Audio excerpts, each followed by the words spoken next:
Bab 653. Memperoleh jurus pedang iblis. Pedang iblis yang juga disebut sebagai jurus pedang iblis, merupakan serangkaian ilmu pedang. Merupakan ilmu pedang yang diciptakan oleh Raja Iblis sejati dalam keadaan setengah gila dan setengah kerasukan ketika terperangkap di gua salju selama hampir 100 tahun. Seberapa kuatnya serangkaian ilmu pedang ini, Clue juga tidak tahu.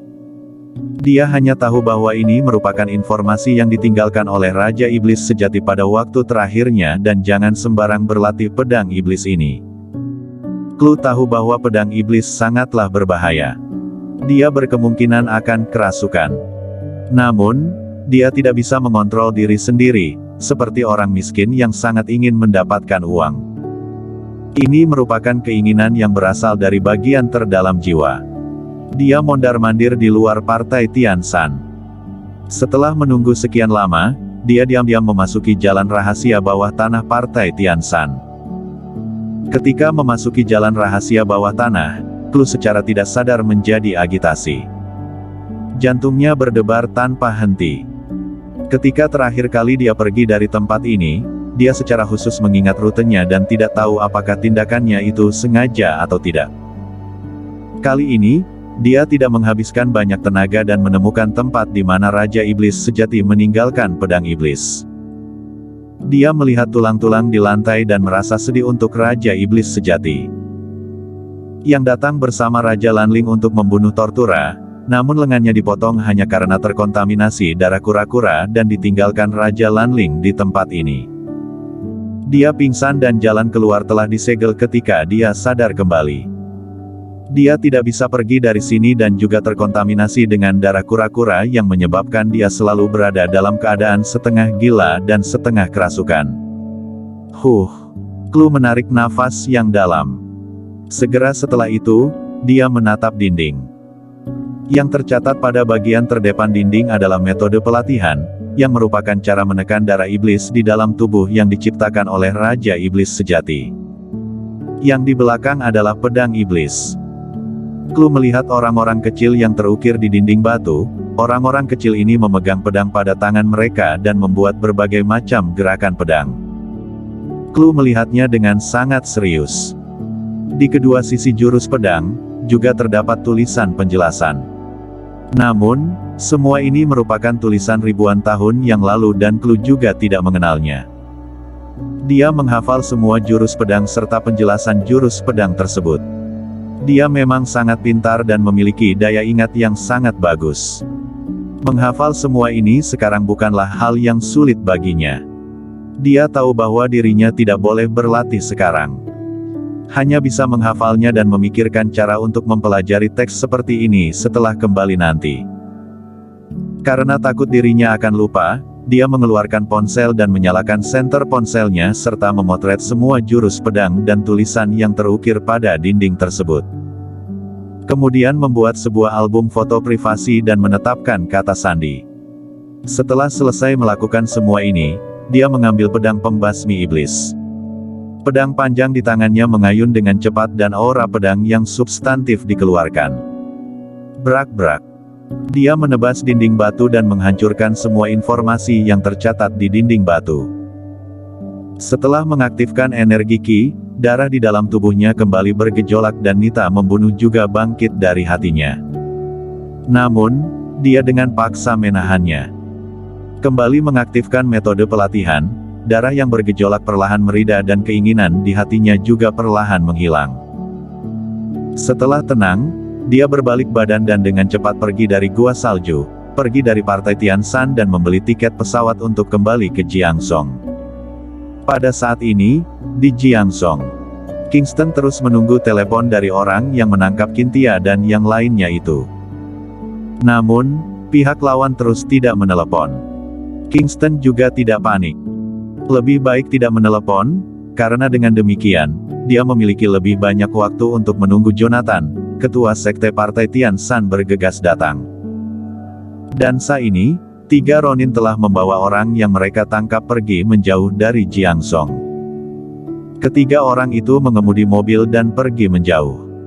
Ketua, di depan adalah Gunung Dragon Tiger. Gunung Dragon Tiger merupakan hutan primer. Setelah kita melakukan barter di sini dan mendapatkan barangnya, kita menyelinap ke dalam Gunung Dragon Tiger. Meskipun Kingston memiliki metode yang luar biasa, juga tidak dapat menemukan kita. Fleddy mengangguk dan memerintah, "Adik kedua, bawalah orang itu pergi dan temukan tempat rahasia untuk menyembunyikan mereka. Aku akan memanggil Kingston untuk melakukan barter di sini dan aku akan pergi setelah mendapatkan barangnya. Setelah berada dalam kondisi aman, aku akan memberitahu kalian." "Baik ketua." Kingston telah menunggu untuk waktu yang lama di rumah Nandio dan akhirnya Jonathan tiba. Di luar pintu villa, Kingston membukakan pintu untuk Jonathan. "Ketua Sekte Chen, akhirnya kamu tiba. Aku menjadi tenang karena kamu telah tiba."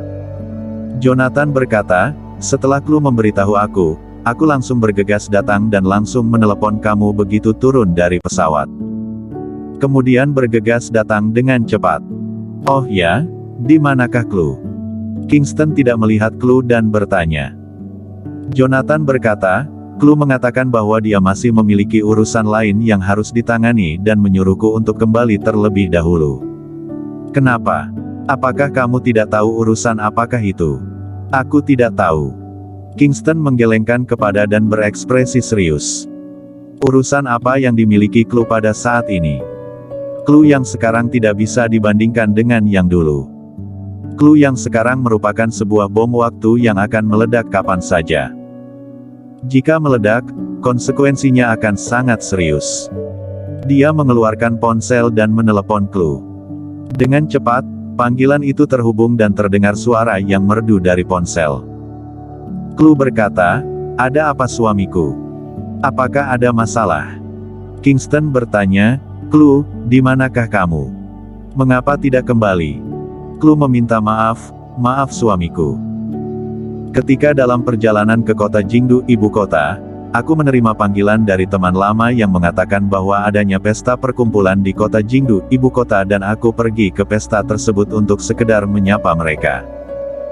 Sekarang telah dalam perjalanan menuju ke bandara dan akan segera kembali." Mendengar ucapannya, Kingston menghela nafas lega. Clue lanjut bertanya, "Oh ya, apakah ketua Sekte Chen telah tiba?" Dia telah tiba." "Baiklah kalau begitu, aku akhiri panggilan dulu ya." Kingston menyimpan ponselnya. Dia juga tidak meragukan ucapan Clue. Jonathan bertanya, "Kakak Jiang, apa yang terjadi sebenarnya?" Kingston memberi isyarat mempersilakan dan berkata, "Mari kita bicarakan di dalam ruangan." Dia membawa Jonathan memasuki villa. Setelah duduk, dia menceritakan semua yang terjadi. Tujuan mereka adalah pil batin. Jonathan mengerutkan kening dan berkata, "Kakak Jiang, jelas-jelas mereka tahu bahwa kekuatan kakekmu tidak terkalahkan, mereka masih berani menangkap orang untuk mengancammu. Jika bukan karena memiliki barang yang dapat dihabiskan untuk memperoleh keuntungan, pasti merupakan orang yang tidak mempedulikan nyawa sendiri. Kamu harus berhati-hati. Aku juga tidak yakin, maka dari itu aku mengundangmu datang dan ingin kamu membantuku." "Pasti." Jonathan berkata tulus dan dapat diandalkan, "Apa yang perlu kulakukan, katakan saja secara langsung. Tunggulah terlebih dahulu, tunggu mereka menelepon lagi." Kingston masih tidak mengetahui bagaimana cara barter sekarang. Setelah Jonathan tiba, Kingston tidak tunggu terlalu lama dan ponselnya berdering. Terdengar suara serak dari ponsel yang berkata, "Kingston, datanglah ke Gunung Dragon Tiger dengan membawa pil batin Tortura." Setelah 3 bersaudara dari 3 Ronin itu selesai berdiskusi, mereka menelepon Kingston. Fleddy si ketua itu teringat akan pencapaian seni bela diri Kingston dan teringat akan perkembangannya dari master seni bela diri asing hingga tingkat alam ke-7 saat ini dalam waktu setengah tahun yang singkat, membuatnya seketika memiliki niat yang lain. Selain pil batin Tortura, juga bawakan 13 pedang langit keluarga Jiang serta metode rahasia seni bela diri yang kamu latihkan. Setelah aku mendapatkan barang, tentu saja akan melepaskan mereka. Namun, jika kamu berani bermacam-macam, maka para wanitamu itu akan mati. Baik, aku segera datang. Kingston masih tidak tahu siapakah pihak lawan itu.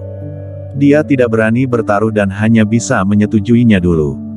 Dia menyalakan speaker ponsel. Setelah mengakhiri panggilan, dia menatap Jonathan dan bertanya, "Ketua Sekte Chen, bagaimana menurutmu?" Jonathan berpikir sejenak dan berkata, "Dilihat dari benda yang mereka inginkan, seharusnya bukanlah tokoh kuat dan seni bela diri mereka juga tidak terlalu tinggi." "Mengapa?" tanya Kingston dengan bingung.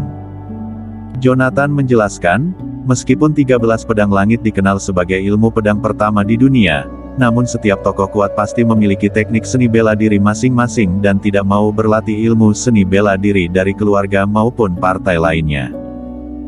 Hanya beberapa orang yang memiliki teknik seni bela diri yang rendah yang akan menginginkan ilmu seni bela diri dari keluarga dan partai lainnya.